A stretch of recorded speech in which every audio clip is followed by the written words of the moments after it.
Ya sé la presentación, ¿verdad? Ya. Sí. Doctor. Entonces, bueno, hoy vamos a revisar lo de tiroiditis y algunas otras causas de tirotoxicosis. ¿Qué revisaron del tema? Porque ahora no les dejé ninguna tarea, entonces, ¿qué revisaron? Que hay una tiroiditis subaguda. Bueno, se puede dividir en subaguda o crónica. Ujú. Pero Y para empezar, ¿qué son las tiroiditis? pues es una, podría ser una inflamación de la glándula tiroides. Ok, pues sí, es un proceso inflamatorio, ¿no? Ahora, tú comentaste, ¿tú quién eres, perdón? Es que como no puedo ver quién está hablando. Janet, Ok, bueno, como tú comentaste, Janet, pueden ser agudas o crónicas, ¿no? Esto va a depender el tiempo de evolución que tengan los pacientes. Pero en general, quedémonos con eso que mencionaste, que una tiroiditis es básicamente un estado inflamatorio de la tiroides y puede tener un curso agudo, subagudo o en algunos casos vamos a tener tiroiditis crónicas. Ahora, ¿qué es lo importante de las tiroiditis? Pues adicional a que sepamos distinguir, o sea, a que sepamos que son procesos inflamatorios, aquí lo importante sobre todo es que reconozcamos cuál es el curso clínico de estas y cuál va a ser la diferencia entre una tiroiditis y un hipertiroidismo, por ejemplo, que ahí sí hay como ciertas diferencias y no se van a tratar igual. Entonces, ya lo mencionó Janet, es una inflamación de la tiroides y son varias las causas que esto va a tener. Dentro del cuadro clínico en general de las tiroiditis podemos ver que algunas pueden llegar a tener el curso trifásico clásico, que aquí abajo lo mencionan, es una fase de tirotoxicosis seguida por una fase de hipotiroidismo y posteriormente viene la fase de recuperación. ¿Qué pasa en cada una de estas fases? ¿Quién sabe lo que pasa? ¿Quién leyó estas fases? Pues se van, ¿Quién iba a hablar?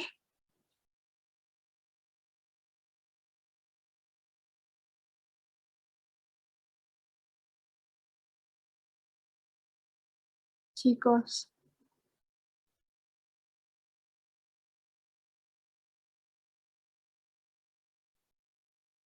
¿me escuchan o ya no se escucha? sí, sí se escucha, pero creo que alguien iba a hablar. Pero bueno, yo había leído que, bueno, con respecto al cuadro clínico, pues los niveles séricos de las hormonas tiroideas y la TSH iban cambiando. Por ejemplo, Ajá. pues la tirotoxicosis, pues bueno, van a tener manifestaciones clínicas de hipertiroidismo y pues los niveles de T3 y T4 iban a estar aumentados a comparación del TSH que iba a estar bajo. Ya después se iba a, bueno, esas manifestaciones iban a ser totalmente contrarias, ¿no? Ahora iban a tener como un pequeño cuadro de hipotiroidismo y los niveles séricos de las hormonas tiroideas y TSH iban a cambiar, pues al opuesto, ¿no? Ujú. O sea, sí, tú vas a ver bioquímicamente un hipertiroidismo, un hipotiroidismo, pero ¿por qué se produce la tirotoxicosis? O sea, ¿cuál es el mecanismo? ¿Realmente estamos hablando de un hipertiroidismo? Porque acuérdense que en la clase pasada dijimos que hipertiroidismo es un aumento en la síntesis y la tirotoxicosis simplemente es el cuadro clínico por las hormonas tiroideas elevadas. Pero en este caso yo te estoy hablando de una tirotoxicosis. ¿Por qué no te estoy hablando de un hipertiroidismo?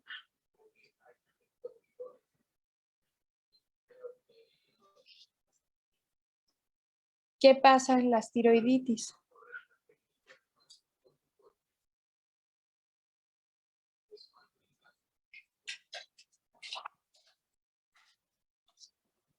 ¿Está Adriana?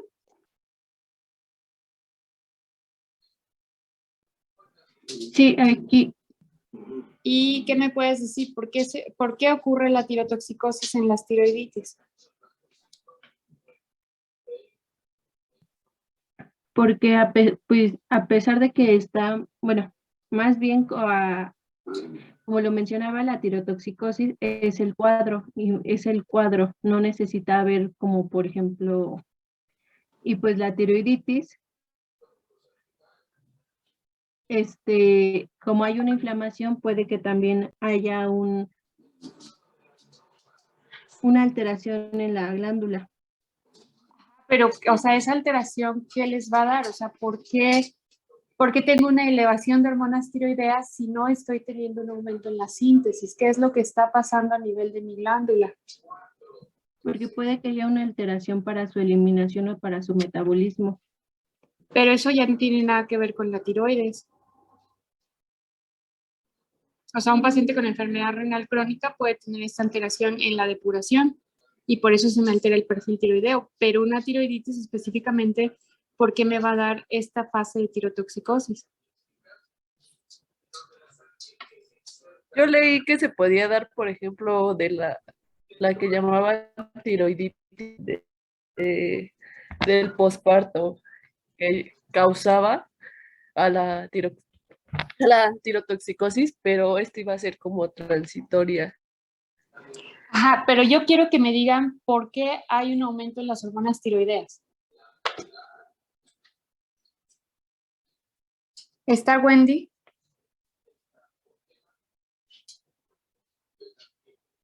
Wendy, ¿por qué ocurren este aumento de hormonas tiroideas? O sea, ¿por qué el perfil tiroideo me va a dar como si hubiera un hipertiroidismo, TSH suprimida con hormonas tiroideas bajas? Que diga altas, perdón.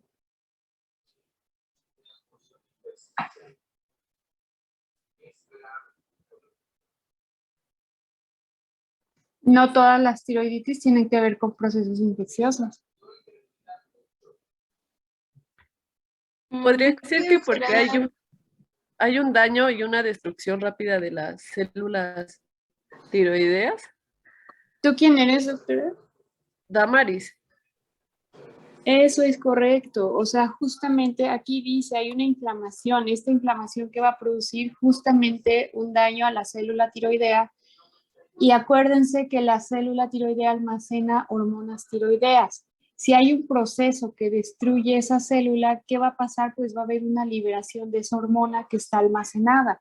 Entonces, ¿por qué les dije? ¿Por qué aquí hay una tirotoxicosis, pero no hay un hipertiroidismo? Pues porque no hay un aumento en la síntesis, simplemente hay una liberación de esta hormona que ya estaba preformada. Ahora, ¿qué va a pasar? O sea, si yo agoto estos depósitos, ¿cuánto tiempo me va a llevar a que la tiroides vuelva a producir su propia hormona? Pues por ese motivo es que el paciente sigue a la siguiente fase, que puede ser un hipotiroidismo. Y en lo que esta tiroides se vuelve a recuperar su función habitual, pues bueno, ya una vez que se recupera, pasa justo a esta fase de recuperación y entonces el paciente puede quedar con una función tiroidea normal. Entonces, vean por qué la diferencia entre la tirotoxicosis que me da una tiroiditis de la tirotoxicosis que me da, por ejemplo, la enfermedad de Graves. Ahí está el punto cardinal entre una y otra. Ahora, si ustedes me dicen, hay una liberación o hay una destrucción muy rápida de la hormona tiroidea, ¿creen que el paciente que llega por una tiroiditis presente síntomas de varios meses de evolución, o creen que sea un paciente que tiene síntomas que se presentan casi de manera súbita? ¿Cómo les parece que vaya a llegar este paciente?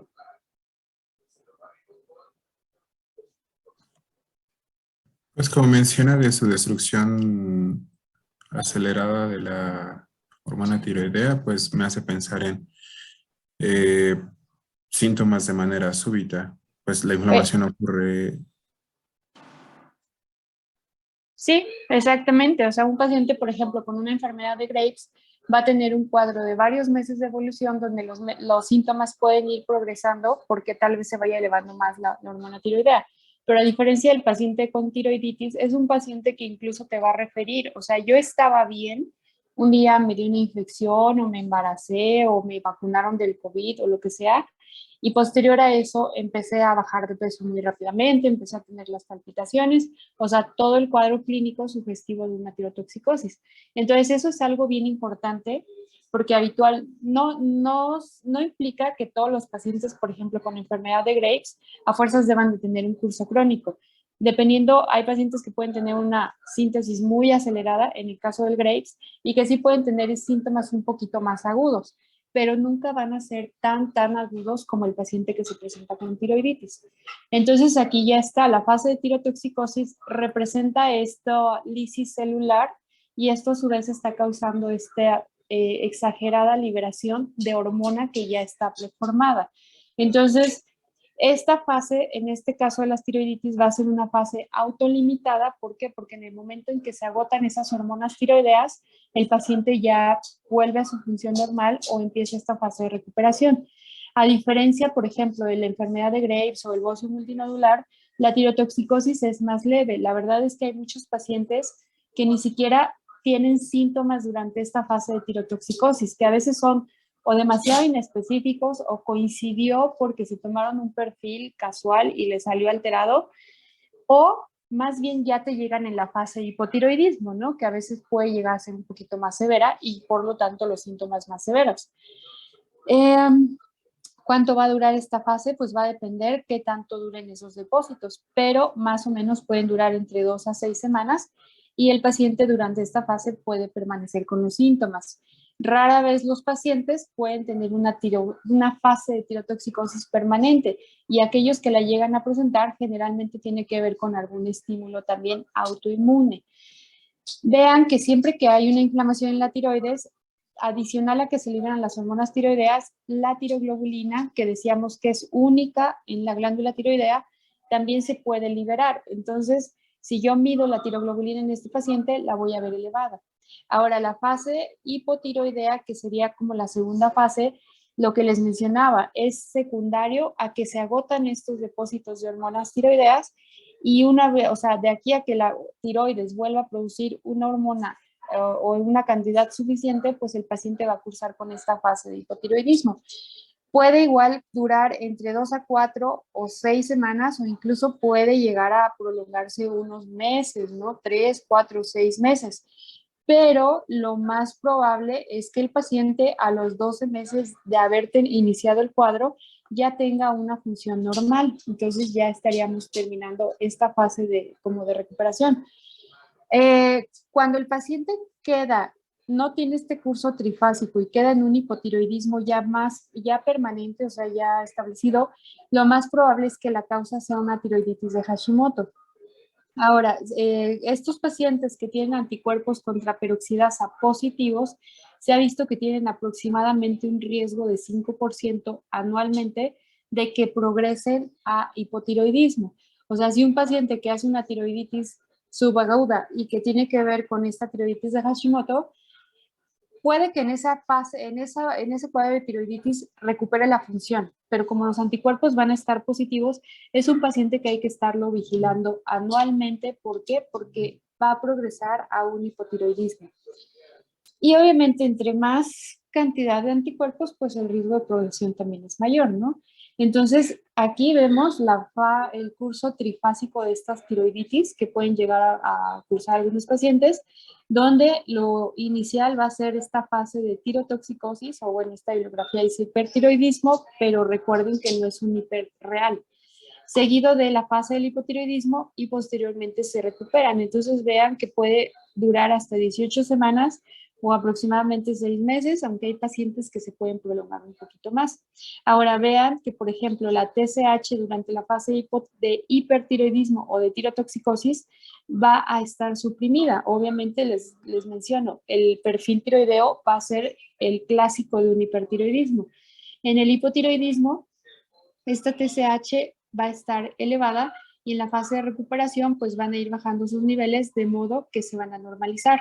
Caso contrario pasa con la T4 libre. Al inicio, en la fase tirotóxica va a estar elevada, pero en la fase de hipotiroidismo va a estar disminuida y posteriormente en la fase de recuperación los niveles se van a ir normalizando ya una vez que el paciente tenga una función tiroidea pues normal. Ahora, Bueno, ahorita vamos a ver lo de la BSG y eso, pero quiero entonces que vean cómo cursa la fase. Otra cosa que nos puede llamar la atención en estos pacientes es que, por ejemplo, yo les mencionaba la clase pasada de hipertiroidismo que la TSH puede permanecer suprimida hasta por un año. Y aquí, por ejemplo, los pacientes con tiroiditis, una característica es que estas 6 semanas la TSH está suprimida, pero inmediatamente es una TSH que se te eleva y es así, o sea, si tú vas midiendo como TSHs diarios, vas a ver que hay una elevación muy súbita, cosa que no es habitual en el hipertiroidismo por enfermedad de Graves. Digo, son como pequeñas diferencias, ¿no? Eh, perdón. Mm, Ahora, mencionaban ahí que puede ser aguda, puede ser crónica. La clasificación, bueno, las tiroides se van a clasificar según muchas cosas. Puedes clasificarlas según si hay dolor o no hay dolor, entonces serían indoloras o dolorosas. Habitualmente las dolorosas tienen que ver con procesos infecciosos o, por ejemplo, vean que algunas pueden ser las que son por radiación. Aquellos pacientes que mandamos a yodo radioactivo o algo que radie la tiroides puede causar esto y puede causar dolor. Ahora, las que son no dolorosas habitualmente no tienen que ver con procesos infecciosos, habitualmente son más comunes por fármacos, por algunas, bueno, por autoinmunidad o, por ejemplo, esta que vemos aquí que dice está abajo, la de Riedel, que es fibrosa. Entonces, de acuerdo a la clínica que presenten, pueden ser como dolorosas o no dolorosas. Ahora, por el tiempo en que se presentan estas tiroiditis, pueden ser agudas, que habitualmente van a estar causadas por procesos infecciosos, pero también pueden ser causadas posterior a la radiación, o la miodarona, que la miodarona vamos a ver que puede dar muchas cosas. Las subagudas pueden ser habitualmente autoinmunes, pero también pueden ser causadas por algunas infecciones como micobacterias, que es rarísimo, pero bueno, pueden ser. O las crónicas habitualmente vean que pueden ser por autoinmunidad también o por algunas infecciones como parásitos. Entonces hay como varias maneras, ¿no? Pero ahorita vamos a especificar un poquito más. Ahora, este cuadrito está bien porque aquí nos ayuda a diferenciar mejor o con los diferentes sinónimos que las podamos encontrar. Ahorita vamos a enfocarnos un poquito a las que vienen a este cuadro. Entonces, hablando de la tiroiditis aguda, habitualmente es causada por algún proceso infeccioso. La verdad es que son muy raras y cuando se encuentran hay habitualmente algún factor de riesgo que está predisponiendo. Por ejemplo, dentro de los factores de riesgo que pueden tener niños y jóvenes, pueden ser anomalías congénitas del seno piriforme que van a predisponer a este tipo de infecciones, ¿no? O en adultos, habitualmente pueden ser pacientes con alguna enfermedad que altera la inmunidad o que esté bajo algún tratamiento inmunosupresor. Entonces, para que haya esto, tiene que haber justamente como factor de riesgo.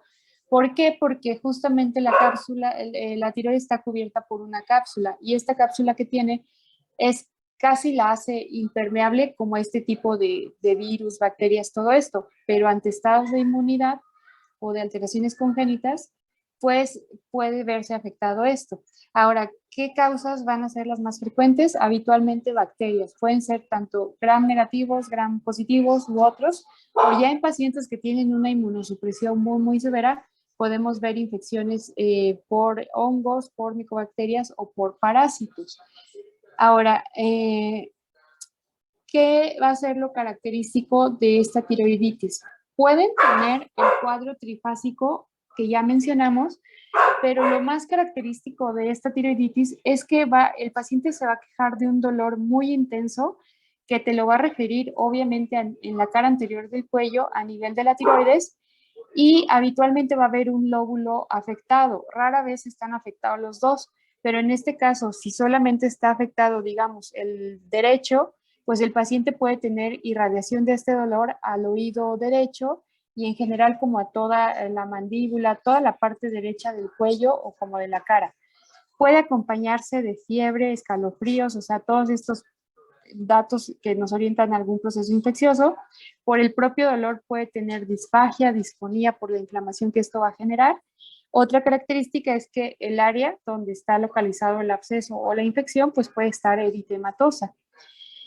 Sí puede tener todas estas tres fases, aunque en esta tiroiditis infecciosa a veces no es común que tengan estas alteraciones en el perfil tiroideo. Más que nada los pacientes se quejan de los dolores, del síntoma local. Si nosotros palpamos esa tiroides, obviamente va a ser muy dolorosa y podemos encontrar habitualmente un lóbulo que esté más crecido. ¿Por qué? Porque puede haber mayor afectación de ese lado. También puede haber adenopatías que estén inflamadas y que sean dolorosas. Algo característico de estas, pues, es que van a cursar con leucocitos elevados, aunque también esto puede variar según el agente infeccioso que la esté causando. Y la velocidad de sedimentación globular puede estar un poco elevada o bastante elevada, pero es común que en estas tiroiditis infecciosas la función tiroidea se mantenga normal. Aunque les menciono, sí hay casos donde pueden presentar este patrón trifásico. Si yo le hago una biopsia a este paciente, pues obviamente voy a aspirar probablemente pus y voy a ver un infiltrado de polimorfonucleares. Aquí puedo hacer estudios de imagen, ya sea ultrasonido, tomografía, y me va a mostrar, a veces no hay mucha diferencia entre este como absceso que se forma con un nódulo. Sí hay datos que te pueden sugerir que hay una infección, pero a veces no es tan fácil distinguirlo en un ultrasonido. En esos casos nos tenemos que guiar por la biopsia. ¿Qué es lo que le vamos a hacer a estos pacientes? Obviamente hacer un proceso infeccioso, pues lo habitual es que demos manejo con antibióticos o con el medicamento, ya sea si son micobacterias, si son parásitos o si son hongos, pues dar el tratamiento específico para eso. Lo ideal es que estos pacientes tengan un drenaje quirúrgico siempre que sea necesario y obviamente tener cultivos de esta secreción para guiar el tratamiento. O sea, es como cualquier infección. Puedes dar un manejo empírico hasta que tienes resultado del cultivo y ya con base en eso das un tratamiento más específico. Ahora, bueno, en el caso de que el paciente tenga síntomas de tirotoxicosis, se pueden usar únicamente beta bloqueantes. ¿Por qué motivo no le vamos a dar antitiroideo? Pues por lo que ya mencionamos, aquí no existe un aumento en la síntesis, sino simple y sencillamente es un aumento de esta hormona tiroidea por la liberación. Entonces aquí el antitiroideo no tiene función. ¿Qué es lo que hay que cuidar en estos pacientes? Pues que sí vaya teniendo buena evolución al tratamiento, ya sea antibiótico-terapia, y si es necesario hacer el drenaje, hay que hacerlo. ¿Por qué? Porque habitualmente, ya les mencioné, son pacientes que pueden estar inmunosuprimidos o que pueden tener alteraciones congénitas que faciliten que esta infección se vuelva sistémica. Entonces, de las complicaciones que puede haber, pues que haya septicemia, que haya sepsis, etc., abscesos retrofaringios, mediastinitis o trombosis de venosa de la yugular. Entonces, hay que vigilar al paciente estrechamente para evitar este tipo de complicaciones. Ahora, otra causa de tiroiditis que nos va a dar dolor viene siendo la tiroiditis subaguda. De todas las tiroiditis que cursan con dolor, esta va a ser la más común. La verdad es que las infecciosas por bacterias u otros son muy raras. De todos los pacientes que tienen una enfermedad tiroidea, hasta el 5% de estos pueden llegar a tener esta tiroiditis subaguda. Ahora, a diferencia de la aguda, donde el agente etiológico habitualmente son bacterias o parásitos o micobacterias u hongos, en este caso no se ha identificado un agente específico que la cause, pero sí se han asociado a infecciones virales, principalmente parotiditis, coxsackie-virus, influenza, adenovirus y ecovirus. Por alguna causa ahí que no se sabe bien, las mujeres tenemos más predisposición a este tipo de tiroiditis y la edad típica de presentación o la edad más frecuente de presentación va a ser entre los 30 a 50 años. Claro que esta puede ocurrir en cualquier momento de la vida, pero pues sí se ha visto como que mayor incidencia entre estas. Una característica de esta tiroiditis subaguda es que van a tener como un antecedente que hubo una infección del tracto respiratorio. De hecho, es bien común que el paciente llegue y te diga, es que yo tuve alguna gripa o me dio una infección de garganta iba bien, pero como a la semana o a las 2 semanas de que se me quita la infección, empecé a bajar de peso, empecé a tener las palpitaciones, me empezó a dar ansiedad. Entonces aquí como que el dato pivote que ustedes deben de recordar es que hubo una infección previa, habitualmente de vías respiratorias, una infección gripa, cualquiera de esas. Y la otra cuestión es que posterior a que esa infección cede, el paciente empieza con ese dolor a nivel de la glándula tiroides y que es como súbito, o sea, sí puede referirlo así como que medio me molestaba, pero ya de repente en algún momento se hizo bastante intenso. Como este tipo de tiroiditis va asociada como a infecciones virales, pues también se ha visto como una mayor incidencia en el verano en asociación con la incidencia mayor de enterovirus, que estos habitualmente nos van a dar como esta infección en vías gastrointestinal. Entonces, no nada más es infección respiratoria, sino también puede ser gastrointestinal como este antecedente. Entonces, aquí el paciente va a presentar los datos clínicos de la gripa, del resfriado, de lo que haya tenido, pero posterior a esto puede empezar a presentar las mialgias, obviamente el dolor faríngeo, la fiebre, que no va a ser tan severa como en las tiroiditis aguda, y la fatiga. Lo característico aquí también va a ser el dolor en cuello y puede haber un poco de inflamación, ¿no? A nivel del cuello. Pero aquí, a diferencia de la aguda, donde solamente va a estar afectado un solo lóbulo, en esta la afectación va a ser de toda la glándula. Entonces sí puede haber como visiblemente un bocio que está como simétrico en ambos lados. ¿Qué tanto puede crecer? Habitualmente no crece tanto la tiroides, pero sí puede llegar a ser visible y palpable, ¿no? Este dolor, al igual que la aguda, puede irradiarse a la mandíbula o al oído. Puede que a un solo lado o puede que a los dos. Y vean que a diferencia de las agudas, donde es raro que se presenten la tirotoxicosis, en este caso el 50% de los pacientes con tiroiditis subaguda sí van a presentar la fase de tirotoxicosis y sí van a tener los síntomas leves, pero sí los van a tener. La mayoría de estos pacientes vean que normalizan la función tiroidea en 6 a 12 meses. Y cuando digo la mayoría, es el 95%. Solo 5% de los pacientes llegan a quedarse como en la fase de hipotiroidismo y ya es un hipotiroidismo permanente. Ahora, este tipo de tiroiditis, aunque no es asociada a alguna cuestión de autoinmunidad, también se ha visto que sí puede llegar a ser más frecuente en pacientes que ya tienen algún problema autoinmune, como la tiroiditis de Hashimoto.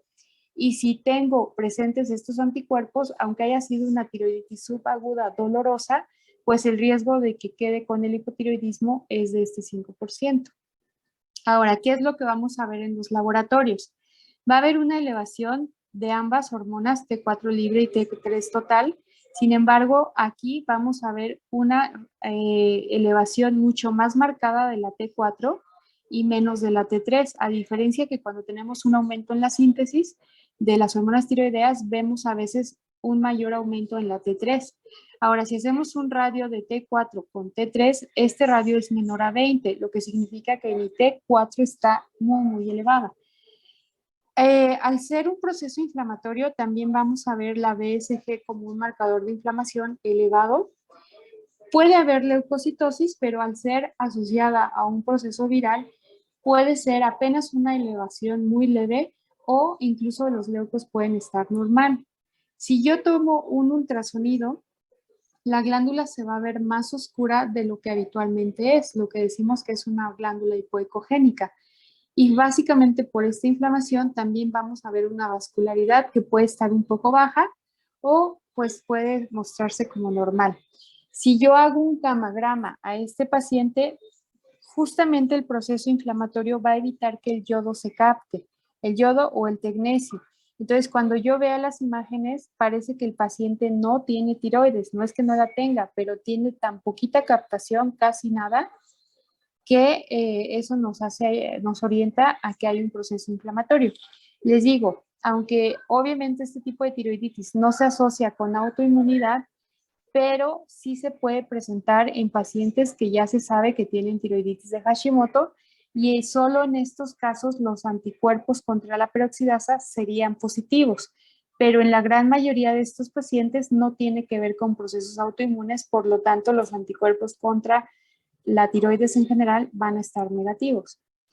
Aquí, por ejemplo, bueno, así la van a encontrar en la literatura como una tiroiditis subaguda dolorosa o una tiroiditis de Kervain. Y vean en esta imagen, realmente lo que yo estoy viendo, esto de aquí vienen siendo las glándulas salivales. Acuérdense que mencionamos que las glándulas salivales también expresan el transportador NIS. Por ese motivo es que está teniendo captación. Y aquí con mucha imaginación se tendría que ver la tiroides.